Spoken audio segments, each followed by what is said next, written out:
So today, pag-aaralan naman natin yung metric system of measurement or the units of measurement in metric. So unang-una, meron tayong millimeter, abbreviated as mm. So cm is considered as centimeter. M or small letter m is meter. And dm is decimeter. Ito yung mga common sa units of measurement in metric system. Meron tayo dito metric linear measurement is based on standard meter. So for 1 meter, that is 100 centimeters. So 1 meter equivalent also to 1000 millimeters. So 1000 meters is equivalent also to 1 kilometer. 10 centimeter is 1 decimeter. And 10 mm or millimeter is 1 centimeter. So we also have here 10 as 10 meters, 1 as 1 meter, 0.50 or 1 half or 50 centimeter, 0.01 as 1 centimeter, and 0.001 as 1 millimeter, 0.005 as 1 half millimeter, and 0.00025 or 1/4 millimeter, and 0.00125 as 1/8 millimeter. So titingnan natin dito sa pulpos rule or sa ating ruler kung ano ang unit value ng every calibration or graduation niya. Ito nga pala yung kanyang calibration or graduation or division. So start tayo sa millimeter. So number 1 is, that is 1 millimeter.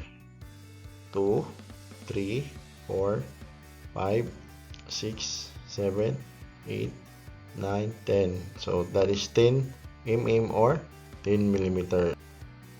And so forth and so on. Bibilangin lang natin yung mga calibration niya. Yan lang kasimple yung millimeter.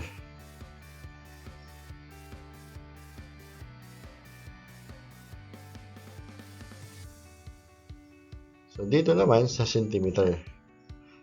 So magkaiba po yung millimeter sa centimeter.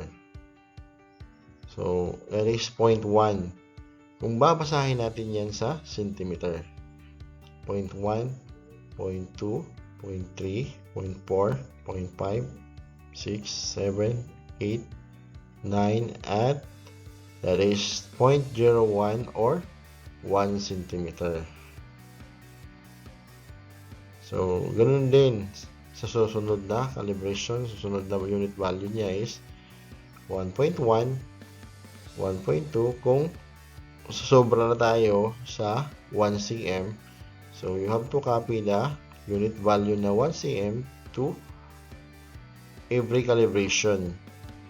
So that is 1.3, 0.4, 5, 6. So ganun din, so on and so forth. So ayan. So compared to English, metric system is very simple. Ayan. So millimeter, bibilang ka lang into simple as 1. At centimeter naman is you have to put or lalagyan mo lang ng point something or 0.1, 0.2, 1.1, 2.2, 2.1. So that is centimeter. Ganyan. Titingnan natin kung nakuha ba ninyo yung pinag-aralan natin. So for number 1, so that is mm. Anong value ito? So for number 1 is, it is 3. So that is 3 mm. For number 2, centimeter. So ano kaya ang tamang sagot dito? Okay, the correct answer is 0.5 centimeter. How about for number 3? For number 3, mm is, that is 13 millimeter or mm. Number 4 is centimeter that is 2.1 centimeter. And for number 5, ano kaya ang tamang sagot dito? Number 5 is, okay, 37 millimeter or mm. And for number 6, ito ay 4.9 centimeter. Number 7 millimeter yung hinahanap. So, the correct answer is 60 millimeter or mm.